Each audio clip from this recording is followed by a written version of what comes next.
that show? Because you weren't reading. No, you see what happened? When they shot the pilot, they were using another actor named Richard Keel, who played George in James Bond, 7'2". So halfway through the pilot, one day the director came on the set with his son. The boy said, "Dad, he doesn't look like the Hulk. It's not like the comic book, big and muscular." So they realized they had a problem. They did a nationwide casting call. They found me. I went down for the screen test. So I go down to the see the casting agent, and he said, so-and-so, some other actors interested in the part, but they want a huge amount of money. I said, okay. They said, we'd like to do a screen test with you, but we have to paint you green. I said to myself, I got to play the cast. I don't know if I can do it. They said, we'll compensate you. I said, okay. I really wanted to play the part. I went down for the screen test. They painted me green. I remember Bill Bixby there, and you could see the tension on them because they almost had to shelf the pilot. But then after the screen test, I was hired the next day. The makeup was horrific because it was like 4 hours of makeup, the prosthetics, the eyes, everything, and then I remember that the fact that it was a non-speaking role, but I had the ability to show pantomime. Pantomime means that you're acting, showing emotion without speaking. It was natural for me. So I think it was a platform for me. And then the rest was history. The show became a bonfire hit all over the world. 5 seasons for that show. Yeah, 90 episodes.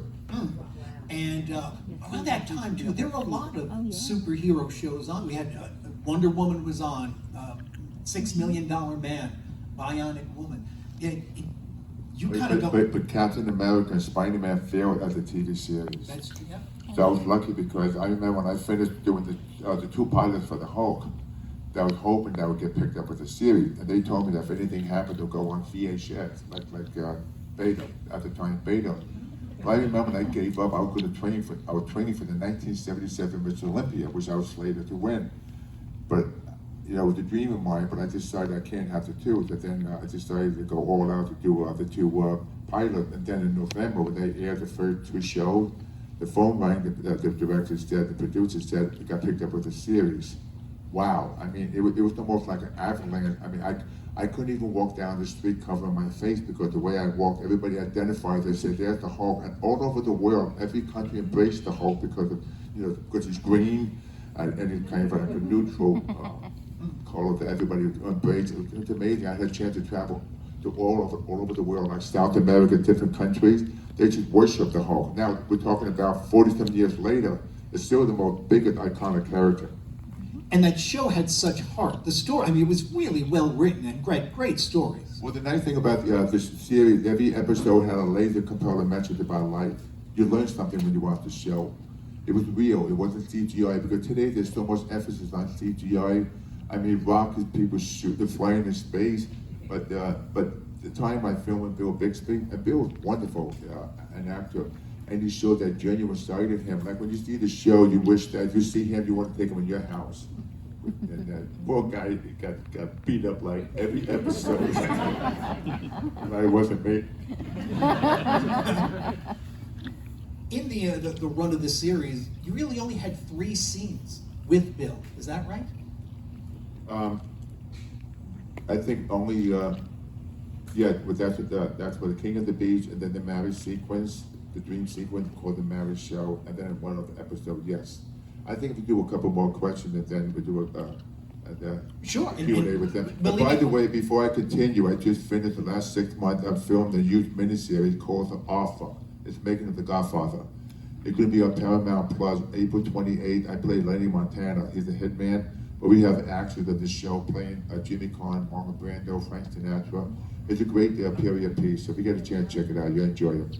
You can actually see the trailer for it right now online too, and it's The Offer, O-F-F-E-R. Yeah, you look like a hitman. Yeah. But it's actually, he plays the actor that played Luca Brasi in The Godfather, which was perfect.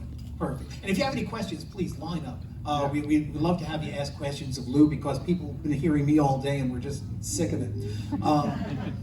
But I appreciate you coming out, because this whole weather, the COVID situation we've been through. But thank you for coming, because I appreciate talking to you tonight. I know it means a lot for you to come tonight, and I enjoy being with you, just to let you know that.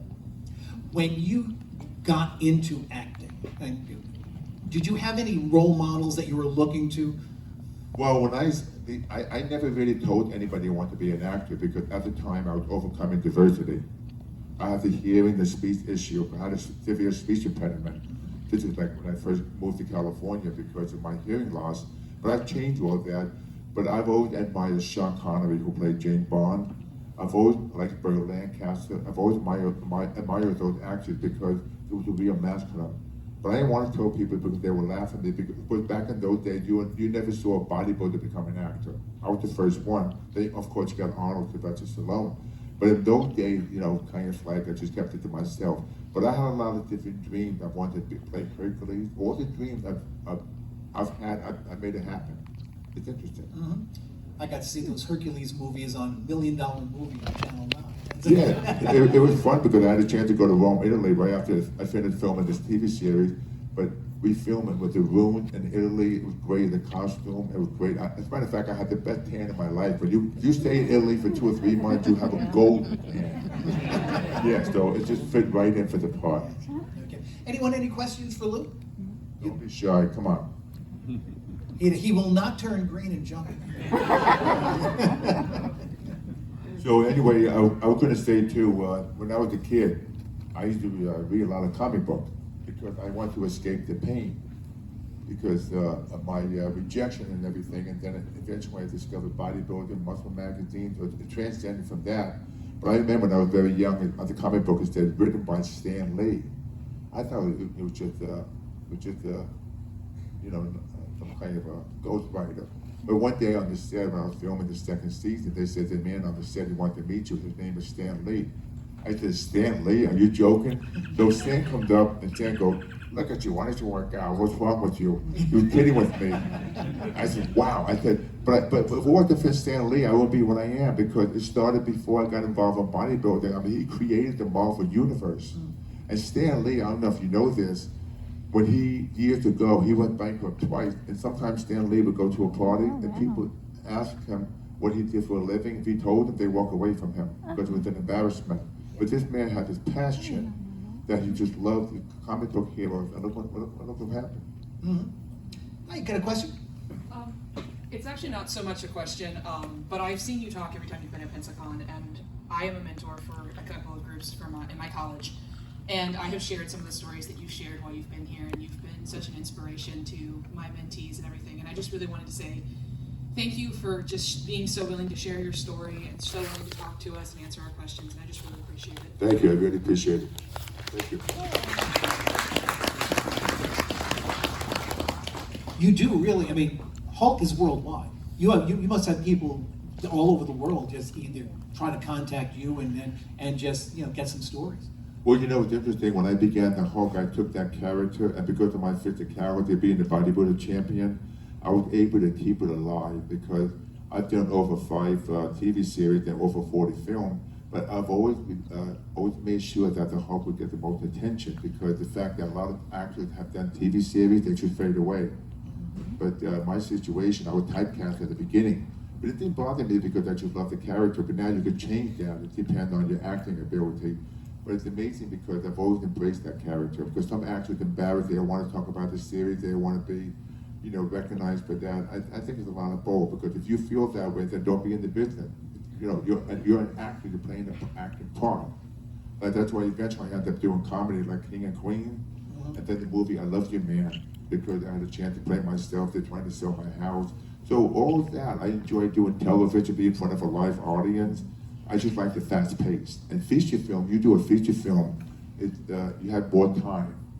But the good thing about doing a sitcom, you get that instant feedback, the gratification. You don't have to wait 6 months or 9 months to see how you perform on the film. Anybody else? Any questions? Any observations? How did you come about King of Queens? Well, I did a movie called The Godson with Rodney Dangerfield and Dom DeLuise. And it was a comedy. The one night the producers of King and Queens, they watched the movie, they said, why not have Lou Ferrigno on the show with the neighbor? We'll give it a shot. And then ever since I've done that one episode, it became a recurring role. And they played it because I said, why not play myself? Because most of the time I go through that everyday life. Like, my house, and I walk down the street, I mean, people just making Hulk jokes. I just don't mind that. But it's nice how it just, I ended up using my own personality. They transcend that into King of Queens and then the movie I Loved You Man. So I was very fortunate I had that opportunity. I believe almost nothing on the internet, especially Wikipedia, but I went to your Wikipedia page. And so is this true? Did you help work out Michael Jackson? Yeah, I trained Michael on and off for 20 years. We kept it secret because he wanted his privacy. He was a genuine person. He came to my house. He wanted to train from 10 o'clock to midnight. So I said, Michael, I have to charge you a lot of money. He goes, okay. I said, it'd have to be like $1,000 or more. Okay, that's fine. So he comes to the house, he's wearing this beautiful shoe, he got his gloves on, he got the mask on his face. I said, Michael, why are you wearing the mask? It's 10 o'clock, my dog is asleep, the gate is closed in the driveway, even there's a rat around the house, don't even know you're here. What? He goes, okay. Anyway, so he left his shoes at my house. I made him buy a pair of sneakers. I should have kept the shoe because, but he was fantastic. The guy was incredible. Just being with him, you know, the reason why I adore being with Michael because he had a lot of hardship with his father growing up. We had similar fathers because I admired his passion for music. He admired my passion for fitness. So we collaborated very well. We became like very close friends. We would talk about anything. But I was saying to myself, he's standing right next to me doing crunches on the bench, and I said, people will pay millions of dollars just to shake his hand, and he's there doing crunches, just being with me. He was just a regular guy, but the sad part of that, he had this deep insomnia problem sleeping. And he's just a gentle soul, and a lot of people just trying to take advantage of him. But the time I enjoyed being with him, incredible. I mean, I cherish that time. It was something I'll never forget. I mean, one of the most famous people in the world. Incredible. Yeah. One night, you know what he did? Put the stereo all the way up, and he started to do the moon dance, practicing. And I'm saying to myself, I said, I can't believe this. This is not even on stage. This is in my gym. But and then before he passed away, he promised going to teach me how to do the moonwalk. Yeah, which I would love to learn. But Michael was such a unique person. The way he moved, I mean, the way he sang, the way he loved, it's one of a kind. I mean, like him, Elvis, like Frank Sinatra, those three, it's just one of a kind.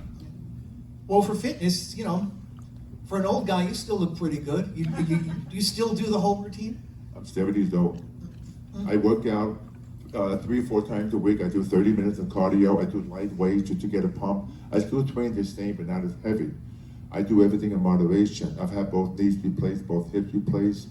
But if you're in good shape, you have that good mindset that keeps you going. Because a lot of people who don't exercise, they have surgery, they take a long time to recover.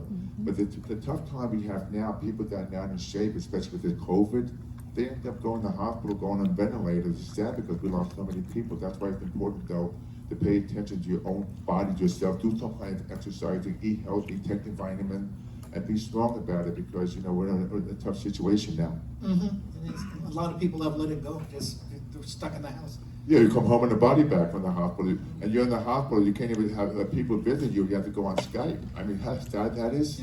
Yeah. But we're all here together today, and I'd love for you to ask a question. Come on up.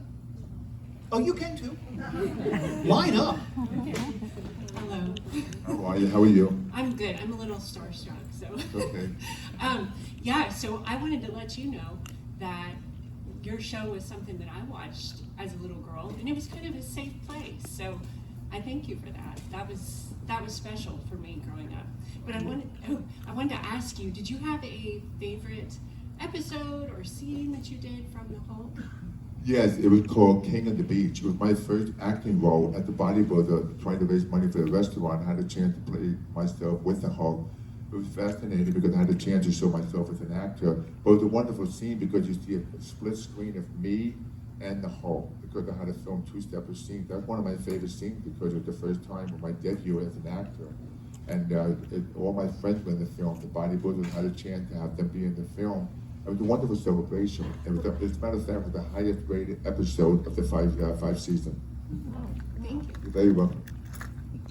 Must have been nice being on camera without the makeup. Oh yeah, but it was hard to get back into the makeup because I was kind of spoiled. I didn't want to go back there.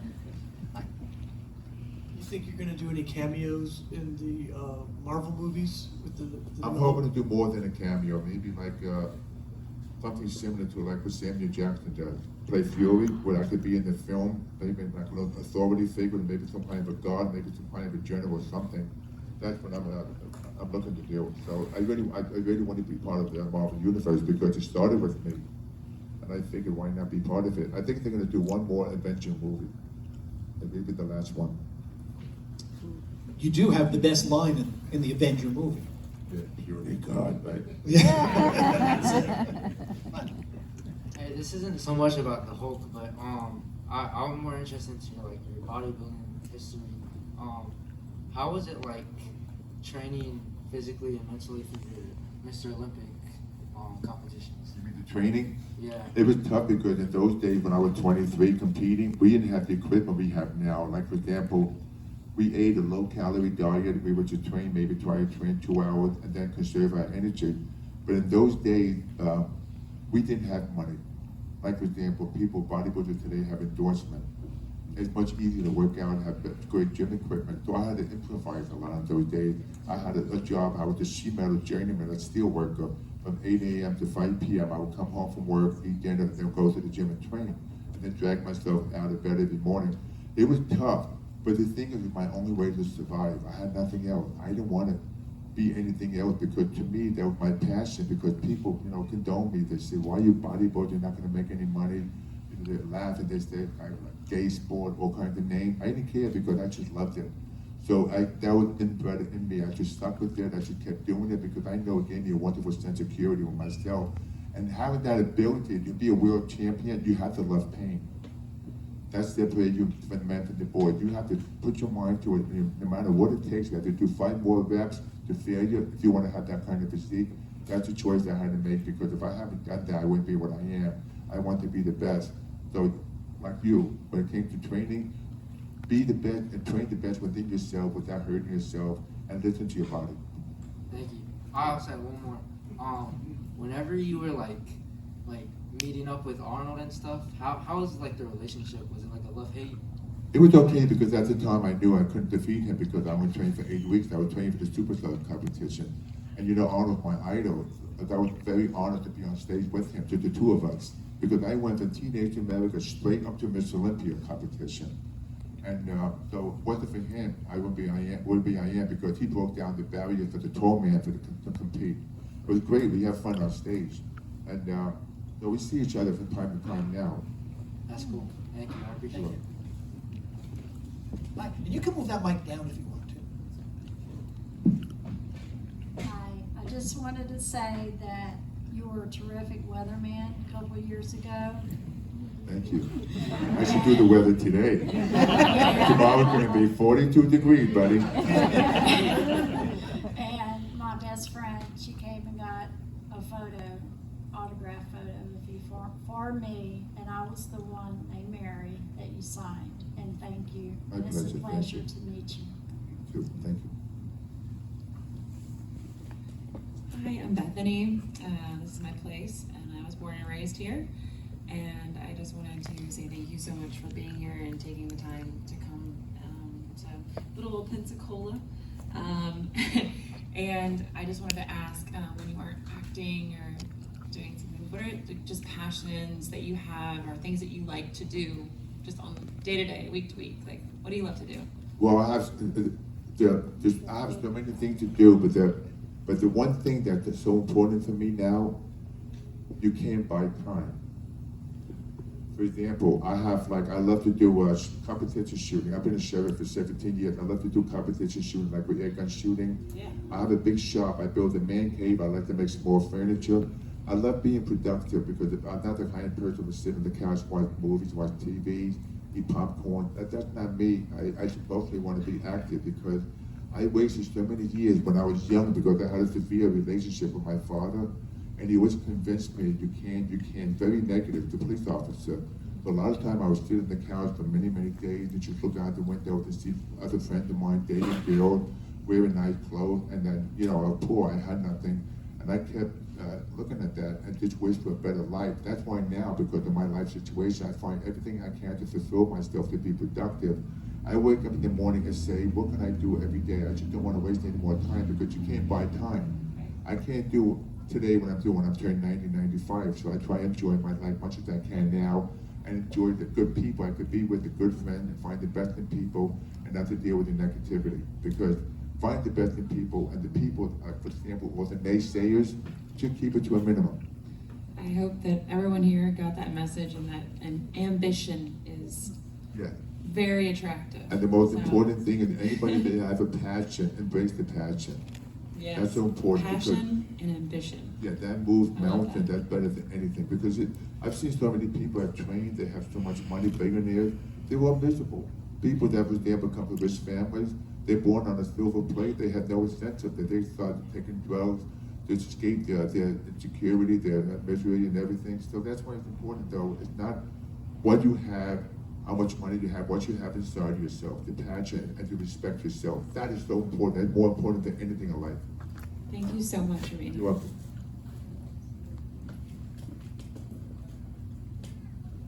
Yes, I was wondering, your son is also an actor, and recently he played Our Man in the first season of Stargirl. How did you feel when you found out he was going to play a rival superhero in DC Comics? Oh, I felt great because I was happy that the fact that I gave him my name. You know, the good thing about giving my name, sometimes his check comes to my house. That's a check. But anyway, he's done spot. He just finished a great movie called Nightshade. It's on Netflix and everything. And then, but the character he plays, he'll go very far because he's a trained actor. And he did it on his own. He never asked me for advice. He never asked me to assist him and give him a part in the movie. He did it on his own. He graduated from USC. He's a very smart person. He's an artist. He's a cook. So I'm very proud of him. And I think one day he'll find a good part for him to be a good superhero. As a matter of fact, he's in Barbados now. I think he's filming a different comic character. You also did a series in '83 called Trauma Center. Yes. I remember it as a kid, and I remember a scene from an episode where the ambulance broke down and there was no jack, and you lifted the ambulance so the tire could be changed. Yeah. Did you actually do that? Almost. But you know something funny? That series, we were ahead of our time. It was today, it was definitely, because you have, what's the other TV series called Staying Elsewhere? Yep. They had a long one, but they put we were ABC, they put us against other competition, other series, and we ended up hurting in the ratings. That's why they canceled the show after one season. But if it was today, I think it would have been very effective because I played the role of a paramedic.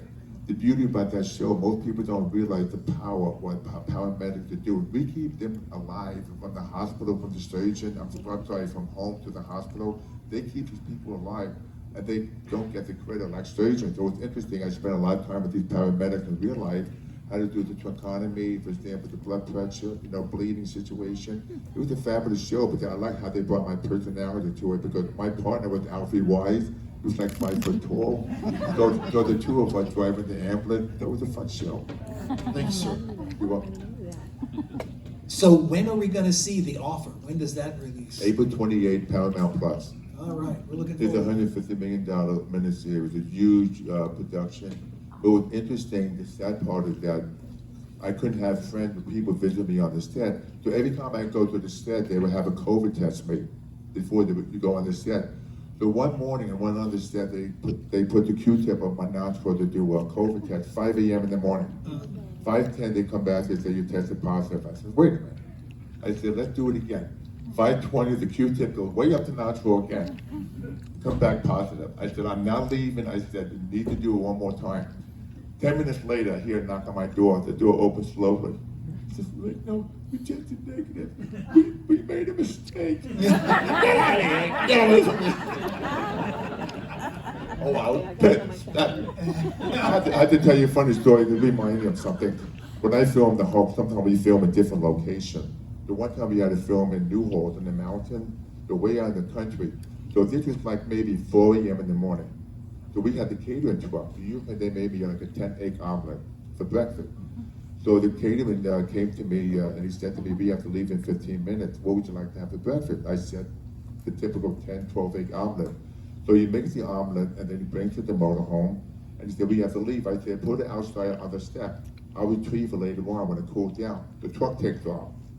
I'm getting ready to 4:20. I said to the makeup man, okay, please go get my omelet. He opened the door. The food was gone. The plate was empty. The coyotes ate my breakfast.